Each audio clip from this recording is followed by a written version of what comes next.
the Ayn Rand Center UK. Delighted you're with us from all over the world. We are the Ayn Rand Center UK, based out of England. We run programs in England and throughout Europe, but we of course have viewers from all over the world, and we're happy you're with us regardless of what level of objectivist you are. We're all students of objectivism, learning together and learning from a lot of the fascinating stories from other people involved in the objectivist movement. You know, it's very fashionable these days to talk about, oh, communism is coming. Oh, this is communist. This is communist. Well, there's many people, in fact, our guest today, Adam Reed, who still remember growing up in communism, real communism. And Adam is a longtime objectivist. He actually met Miss Rand several times throughout the 1970s at the Ford Hall Forum. He's an immigrant to this country. He's a scientist. So having gotten to know him over the years on the Harry Binswanger list, I've always been impressed, Adam, with your knowledge, not only of objectivism, but of the world and your joie de vivre and sense of life. So thank you for joining us on the channel today. Well, thank you for those kind words. So take us back to, was it 1969? You know, you'd only been in the country for a couple of years, and you went to see a woman speaker, a female speaker in Boston at a place called the Ford Hall Forum. Her name was Ayn Rand. Take us back to that first event and what brought you there in the first place. Well, okay. In Poland, when I was in primary school, they followed very strictly Marx's dictum from each according to his ability. And so the school kids were all sorted out in the first grade by ability. And I happened to wind up in the school for the top 1% in ability, which means we work hard. We had homework that sometimes took until 10 p.m. at night, writing, and then, of course, getting up the next morning and having intensive classes and everything. It was a school where in math, for example, we got to calculus in the 5th grade. You were a top student from a young age. So yes, I was, in fact, in the 3rd grade, I happened to be at the top of the school in my grade. And as a prize for being the top student, I got a book by Marian Bielicki called Bacteria 078, that's Bacterium 078. And later, when I came to the US, by that time, I had already been through learning Polish and Russian and Hebrew and Arabic and French and German. So I knew the drill for learning a new language. And the best way to build one's vocabulary was to read science fiction books. And so I went to the science fiction shelf at the local bookstore. And this being my first book in English, I chose the thinnest book on the science fiction shelf. And you know what that was. That was Anthem. So that was one of your first books in English that you actually learned to read. Now, what does it have to do with the book that you had read years earlier as a kid?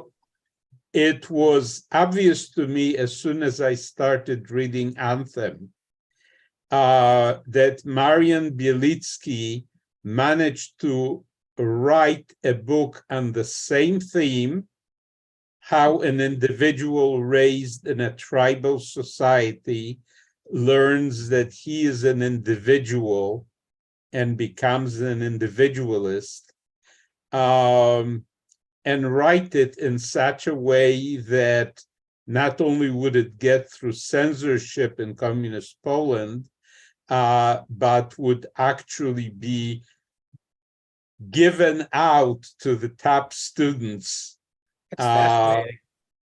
by the teachers' co-op operating under the communist regime. Well, I want to get back to the story of meeting Rand, but as long as you brought up that experience, so even as a young man, I mean, third grade, most kids aren't thinking big picture about ideas, but it sounds like even as a young man, you had a taste for individualism. Did you feel at the time like there was something either different about you or unjust about the culture that you saw unfolding in front of your eyes, even as like a 7, 8, 9-year-old? Well, the goals and values were all wrong, but I could tell that from reading Marian Bielitsky's book, because it's set in the most tribal culture of a major country in the 20th century, in Imperial Shinto Japan, where people were educated to feel that they were part of the tribe and part of their own consciousness was part of the spirit of the emperor. Adam, is that what you remember the culture growing up in communist Poland like? I mean, you escaped, well, for viewers who don't know, I mean, you were basically smuggled out of communist Poland in the 1950s. I mean, did you see echoes of whether it's Anthem or Ms. Bielitsky's book in your own experience in communist Poland? Well, it's a little different from that because my father had been planning to come to America since I was a baby. Both my parents were scientists, which requires a considerable dose of individualism wherever you are. And so essentially I could see my family as an exception to what was accepted as normal in communist Poland. Fascinating. Well, and Robert, thank you for your contribution. Robert is saying, it would have been so good to have met Ayn Rand in person. How I wish I discovered objectivism and Ayn Rand before she passed away. And Adam, here you are. It's more than a decade before Miss Rand passed away. Tease us a little bit, because so many of us, we've heard some of those audios of the Ford Hall Forum. Were you even 20 years old when you went to see her for the first time in the early 60s? No, I wasn't. I started MIT at 16. And Ayn Rand loved to meet with the next generation of America's top engineers and scientists and businessmen. And Robert Efron, who was a scientist at Harvard Medical School and was a close acquaintance with Ayn Rand, organized after every Ford Hall Forum a meeting of MIT and Harvard students who were interested in objectivism. And Ayn Rand met with us, and we could ask questions and discuss our career paths and so on. That's fascinating. So that was before her Ford Hall Forums. After each Ford Hall Forum. She It's started. fascinating because you always heard that, she met with students afterwards, young people after, but you didn't know that you were one of them, and it was a select group. It didn't sound like it was just a free-for-all so much. Yes, it was a very select group, Robert Efron selected those students who, number one, were in the primary path of philosophy, science, engineering, and business, and who were studying at MIT or Harvard. So Miss Rand is up there. She's just delivered, the wreckage of the consensus or one of these great Ford Hall forums, and you're in a little sitting room with her. She's having tea or coffee, or she's having a drink or something, or a tea or coffee. And is everyone sitting on chairs? Are you on the ground? Take us. What happened? Tell us what was it like? Well, we were in a small room. Ayn Rand and Robert Efron were the people seated at a table. I don't know what they were drinking. I suspect that Robert typically had water. I don't know whether Ayn Rand had tea or coffee or whatever her preferred beverage was. The rest of us just gathered standing up near her for the next couple of hours. And she would ask each of us what we were studying, what our career plans were, what questions we had for her. And her answers were always very insightful and very informative, and very often not what everyone expected, regardless of our knowledge of objectivism. What do you remember? What do you remember of your interaction? I mean, as a 16-year-old man, ironically, it's not unlike the age Dr. Peikoff was when he met Ayn Rand. I don't know if you knew him around the same time, but what do you remember about that first time or those times interacting with her? I mean, you explained to her you were a scientist, and you told her a little about yourself. That's interesting because she actually was very good at predicting my career path, better than I understood it myself. And I should add that Harry Binswanger was there. He was one class ahead of me. And I said that I came to MIT because of my interest in physics, but by the middle of my freshman year, I had found out that the main problems in physics were very difficult. And I also was interested in engineering and in biology. And she suggested that why don't I look at the ways engineering might be used to better understand human biology and the human mind, which was a very good prediction of my future career path.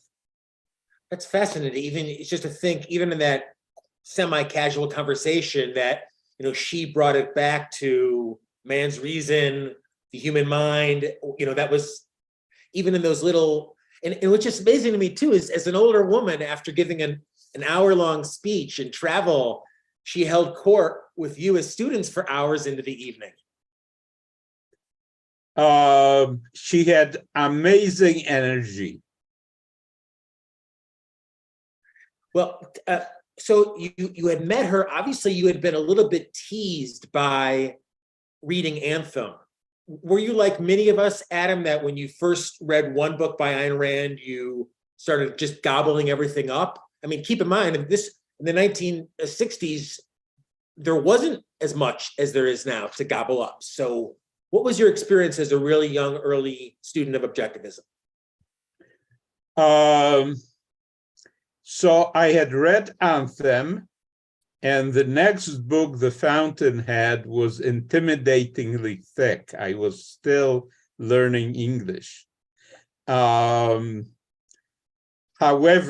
there was an occasion when I was at the party with some of my classmates. There were two girls, twin sisters, among my friends. And because apartments in New York tended to be quite small, the two sisters got an apartment in the same building with their parents. And that made it a great place to party.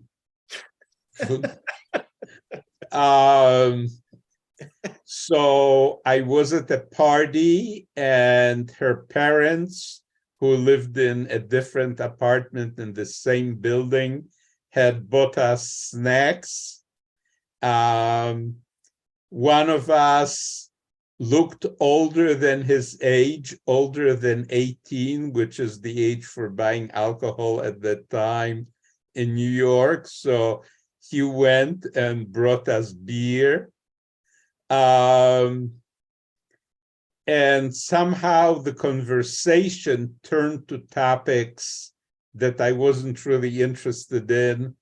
So I looked at the bookshelf to look for something to read while uninteresting things were going on at the party. And I found The Fountainhead, and by that time I was ready to read it. That's so great. I love that, especially since, many of us read, like my first Fountainhead was probably the one that was printed in the 70s, but I read it in the 90s. So many of us, finally come around to experiencing Ayn Rand, and James Valiant, thank you for your generous contribution. James says, and I agree, this man's memoirs would make an incredible read. I mean, your history with objectivism, and I want to get into what we kind of teased is your incredible escape from communism. I don't want to run out of time on that, but button up your experience meeting Ayn Rand, because as I understand it, Adam, you first sat down with her in 1963, and then your last Ford Hall Forum was in 1970. Tell us a few things that maybe would surprise us about Miss Rand in terms of your interactions with her, having sat with her over 7 sessions late into the evening.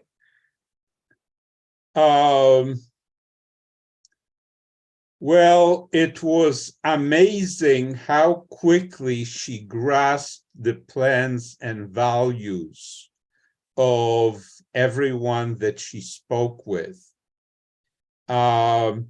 and how she integrated those plans and values and was able to speak individually with each person about their specific career plans and in general what would lead to happiness in their lives.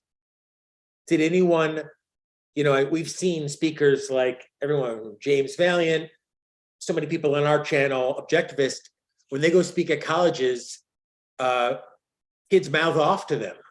Was anyone confrontational on any level in your memory with Miss Rand? Well, I remember that there were 2 years, essentially. I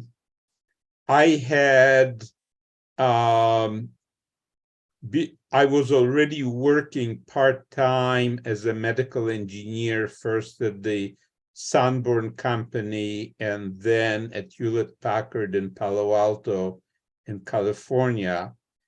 And I went to a talk by Nathaniel Branden without Ayn Rand being there, because at the time, if Nathaniel Branden gave a lecture and Ayn Rand happened to be nearby, she would be there and essentially field questions that were too far beyond what Nathaniel Branden was able to talk about. But Nathaniel Branden gave a lecture in San Francisco when I was working at Hewlett-Packard in Palo Alto. And when Ayn Rand was not there, he became an entirely different person. Well, I'm really curious. I mean, we don't want to spend too much time on that, but I'm honestly curious. I'm sure some of our listeners are too. What are your memories of meeting and going to lectures with Nathaniel Branden? Okay, well, when Ayn Rand was not there, he got on a personality of this abusive cult leader. And it was something that I would have never expected on the basis of Ayn Rand's philosophy. It's like he had two different personalities, one when Ayn Rand was there and one when Ayn Rand was looking there. And everything that you would eventually accuse Ayn Rand of turning the objectivist movement into a cult, it was all his work. Ayn Rand had absolutely nothing to do with it. And it's like this guy had multiple personalities of what eventually he came out into the open with it and discussed the fact that he had multiple sub-personalities, as he called them. I think it's so great. Thanks for clearing that up. And I want to leave time.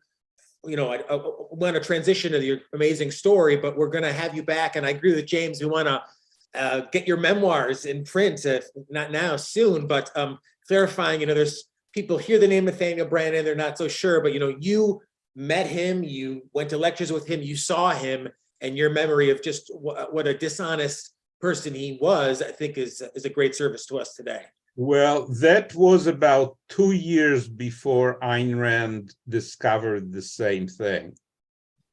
And so I passed the word around among MIT and Harvard friends that Nathaniel Branden wasn't exactly the same person as he was in Ayn Rand's company. And I don't know who it was who confronted her about that. It may have been Robert Efron, because shortly after that, Robert Efron dropped out of our circle. But 2 years later, there was an official break. And somehow Robert Efron never got back into Ayn Rand's circle. Well, it's your knowledge, true firsthand knowledge, Adam, of these. I still think objectivism is in its early days, but truly meeting Miss Rand, seeing her with Nathaniel Branden, seeing this real firsthand history of Miss Rand's life is fascinating. But I want to start briefly, if you could, we'll come back to this, but I want to go back to your life, which is its own amazing, I think, American success story. But it doesn't start in America. It starts, I'm guessing, somewhere around 1940 in Poland. Well, during World War II, my parents were in the resistance in Poland, and their resistance unit was sometimes chased by German soldiers, and they had to walk away from their previous positions that the Germans had somehow found out about.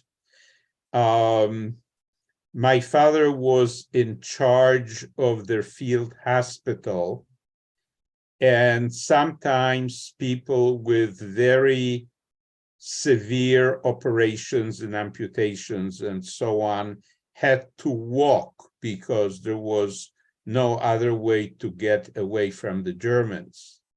Now, were you, this is And like 1942. Are you alive at this point? You remember this? no, I was not alive at that point, but it's This is the history. relevant because he did the biostatistics in his head. He had an enormous ability to work with mathematics and statistics just in his head without having to use paper. And he worked out that those who were forced to walk, even after operations, where the standard clinical practice at the time was to keep the patient in bed for a month or even 2 months, those who were forced to walk within a few days after the operation actually recovered better. And today this is called ambulation. Anyone who's had an operation recently in an American hospital, you know that you need to start walking as soon as after the operation as possible, usually the next day. So he discovered this, and he applied for a postdoctoral fellowship with the World Health Organization. And he got a postdoctoral fellowship at Harvard University. And I recently He was in the resistance. Aaron Jones, he's in the resistance, but he's already thinking, how can I get out of Poland? Well, no, he was in the resistance. And then after the war, when the communists took over, his main concern at the time was spreading the word about what he had discovered. About ambulation. About ambulation, and the best place to do that would be in America. So he applied for a World Health Organization postdoc at Harvard Medical School and got it. And recently, I got a lawyer in Poland to get hold of the secret police files on my parents.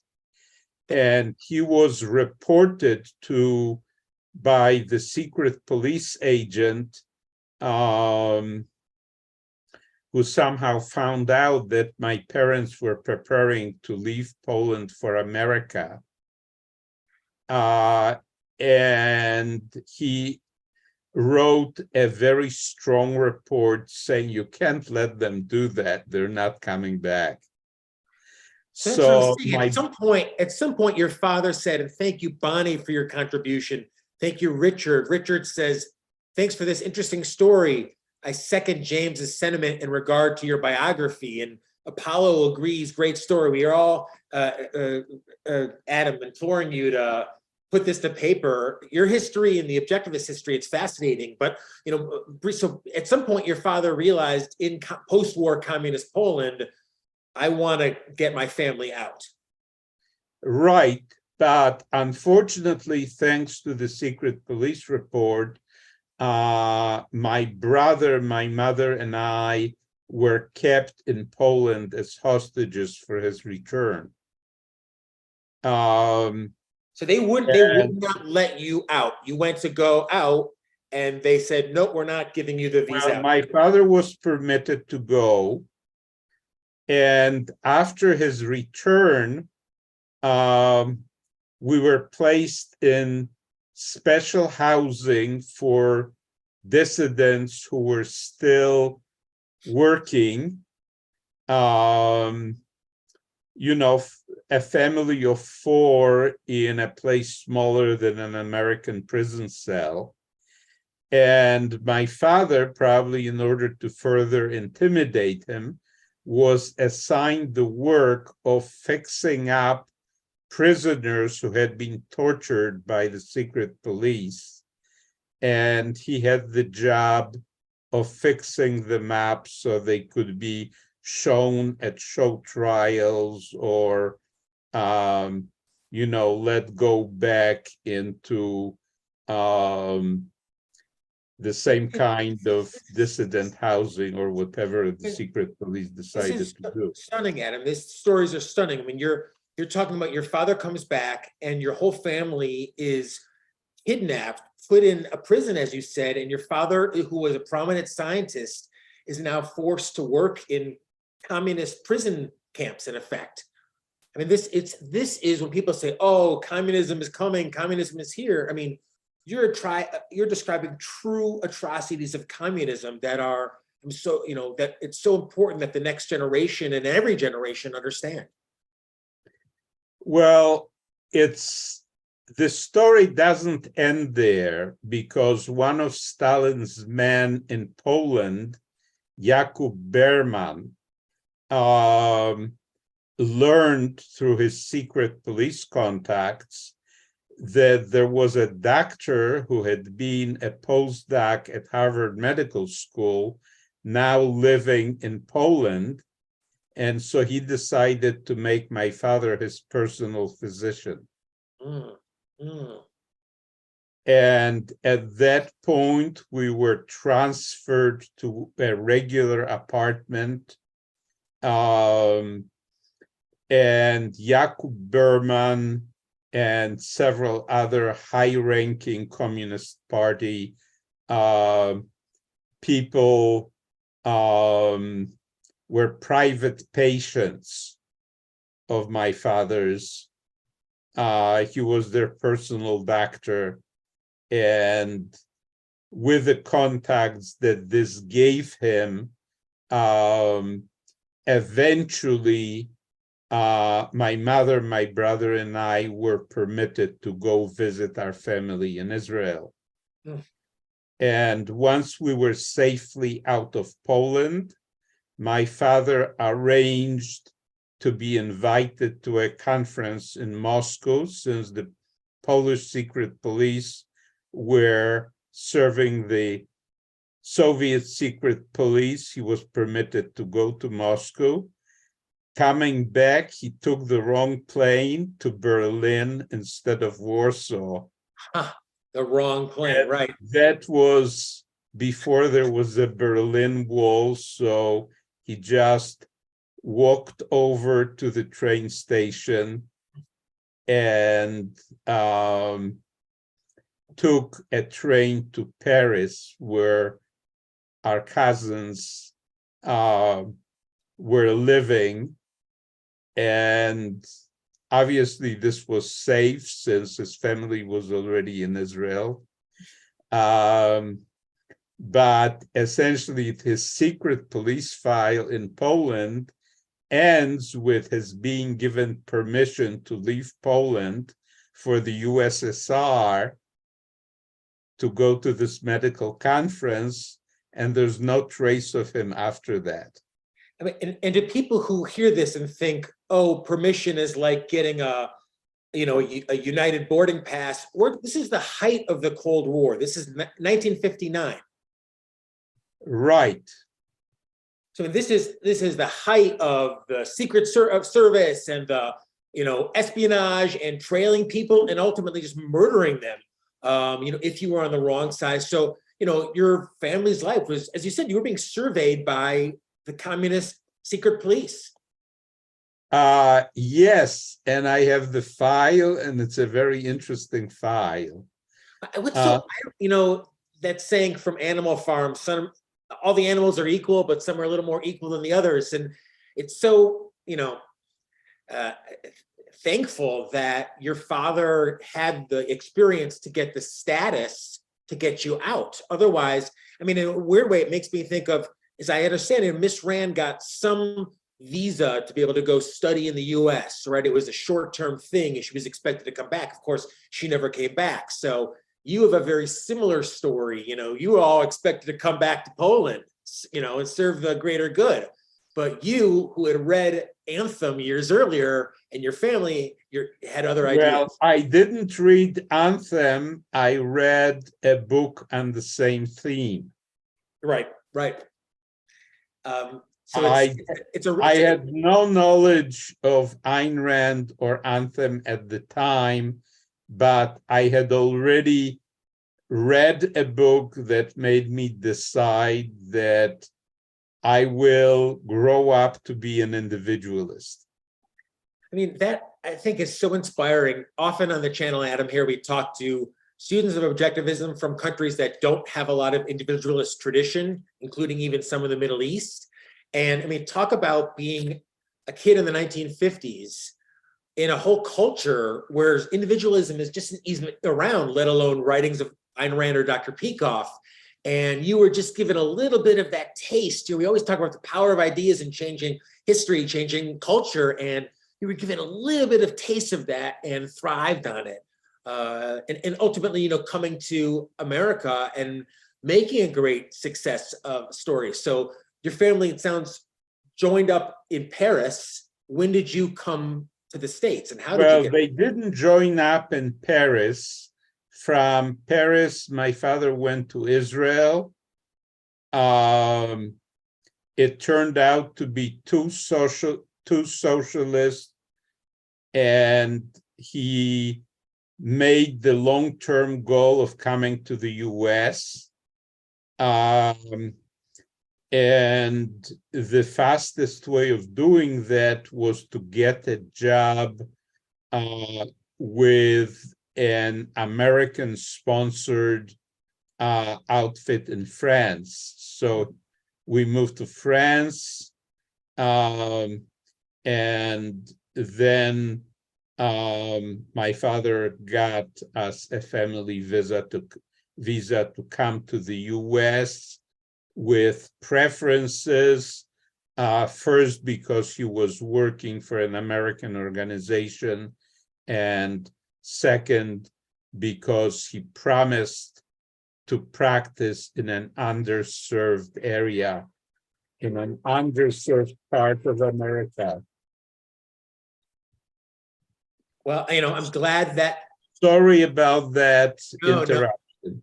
No, I'm glad that he got there and got in. I mean, it's such a heroic story. We're getting so much response on the super chat or on the chat. You know, Apollo Zeus says that this is a plot for a movie, Adam. Incredible courage and cleverness, you know, truly for your whole family just to even get here.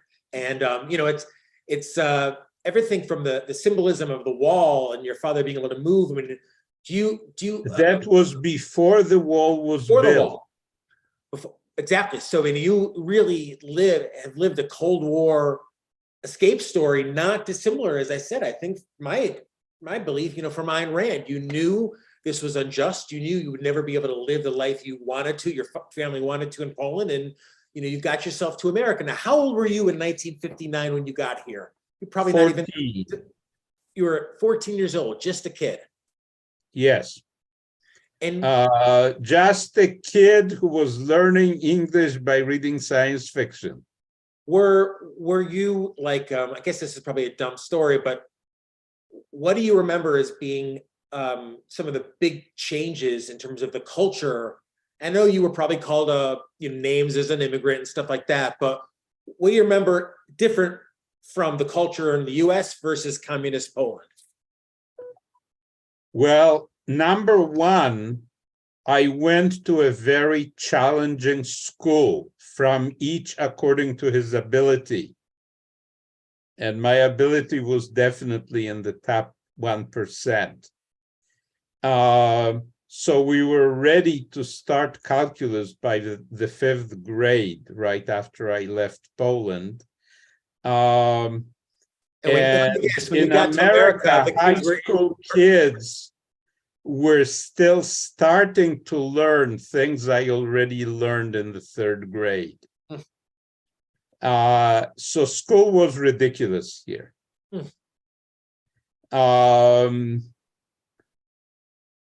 I was assigned, since this was New York City with many immigrants, to a school teaching English as a second language.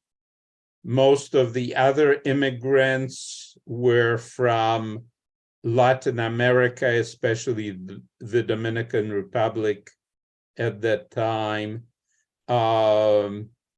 But I was able to find a few other kids like myself who really had been in better schools in their countries of origin.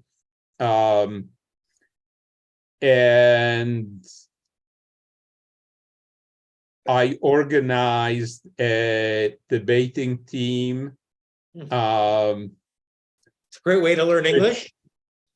A debating team in English and a mathematics competition team. And the four of us scored high enough in math competition to get into MIT. At 16 years old. Yes. Well, and just for, because we don't have too much time yet, you ultimately went to MIT. Was a majority of your career, you mentioned Hewlett Packard, was a lot of your career spent at Hewlett Packard? Was that, you think, kind of, how much did that play into your overall career and success? It was important because back then there was still strong anti-Semitism in the US, and we were new. My father had to repeat his internship in America, so he had essentially 2 years of full-time work and 2 kids going to college. And unlike one of my American-born friends, who was the star debater on our debate team, and he was Black, and he was always underestimated by the other teams. No one had experience with how brilliant a Black guy could be. So he was our star debater, and he got a full ride at Harvard and then Harvard Law School. And he's a very prominent international lawyer today. But, the stereotype was that all Jews have money and those who say they don't are just hiding it. So I got a very small nominal scholarship, and I had to borrow money, and to pay the money back, I had to go to work. So I went to work as a medical engineer at the Sanborn Company in Waltham, Massachusetts. And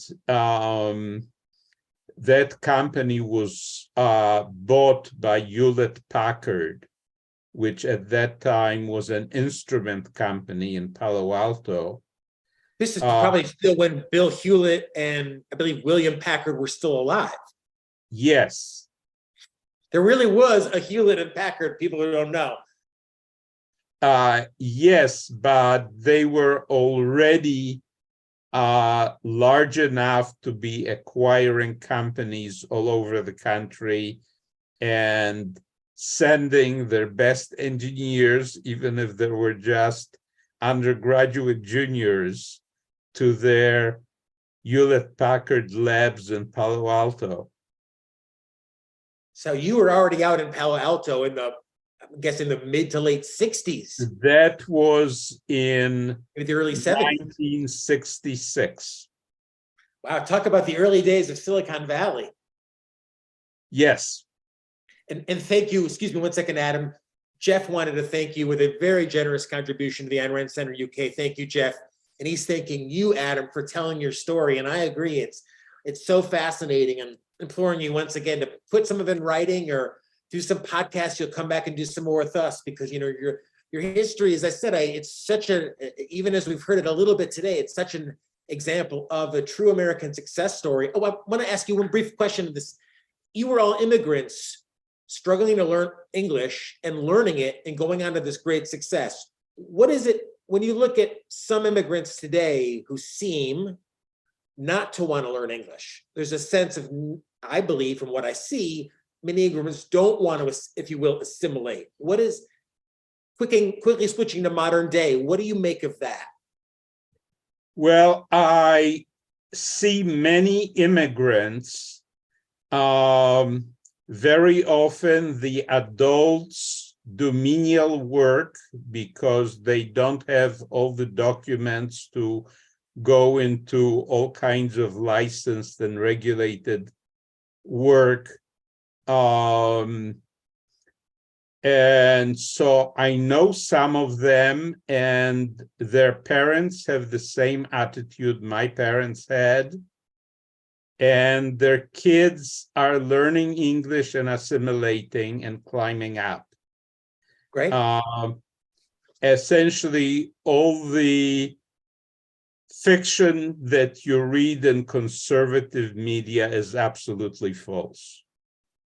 That's great to know. That's you know, you always mention, you know, the pendulum between, well, the collectivism versus individualism. So if you believe that American sense of life is still alive with yet every new generation of immigrants, I'm so happy to hear that in your experience. I believe it as well. You know, I edited a book about textbook of Americanism. So I mean, you know, because you're such an exemplar of the American success story, and then to Hewlett Packard at an early age. How long were you at Hewlett?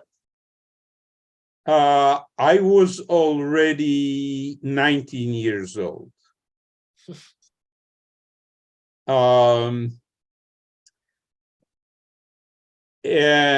Adam, you were a professor as well, too. You did quite a bit of teaching. No, I didn't become a professor until much later.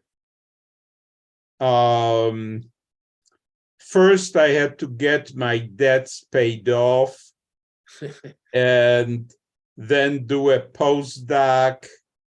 And at the end of my postdoc, I got a faculty appointment at the graduate faculty and of the new school in New York City.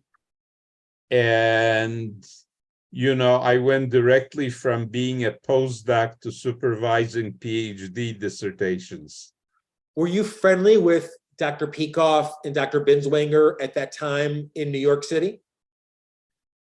I didn't really have time for that. Unfortunately, one of the consequences of growing up in communist Poland after World War II had to do with my health, including needing much more sleep than the average person. So I really didn't have the time to do much of anything other than my research, supervising PhD theses, and whatever else the university required. I did have one personal project, but I think that will have to wait until the next time because it'll take too long to tell.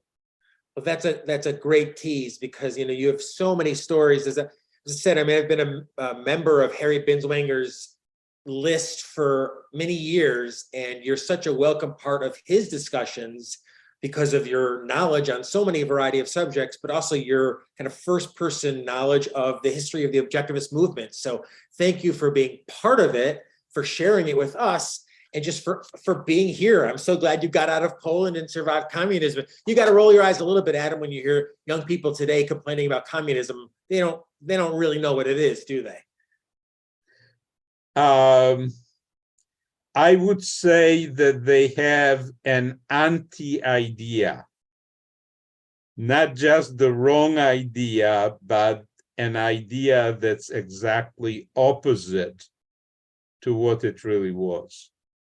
Would you recommend, I'm sure you would, you know, when you read, my kind of closing question is, what's your 30-second book review of Dr. Peikoff's The Ominous Parallels, having lived on both of those continuums? Well, I do see the world going that way. We no longer have an America that's separate from the rest of the world. And unfortunately, we have a new global theocratic movement, of which the current regimes in Russia and Iran and North Korea are very much the leadership. And unfortunately, there is a growing pro-Putin theocratic faction in the Republican Party. And their main program is "We are not the left." And that is exactly like what was happening in Germany, where everybody knew Germany would be either communist or nationalist. Mm-hmm. And the nationalists won. You see a similar political development here now in the US. Well, combine that with what Dr. Peikoff observes in the dim hypothesis, namely that since theocracy is intellectually better integrated than socialism, they are right now the primary enemy of freedom globally. Well, I want to thank you for mentioning that. Dr. Peikoff's book does not get enough press, doesn't get enough. So, pick this one up as well. And Adam, we're out of time, but we've gotten so much chatter on our super chat today.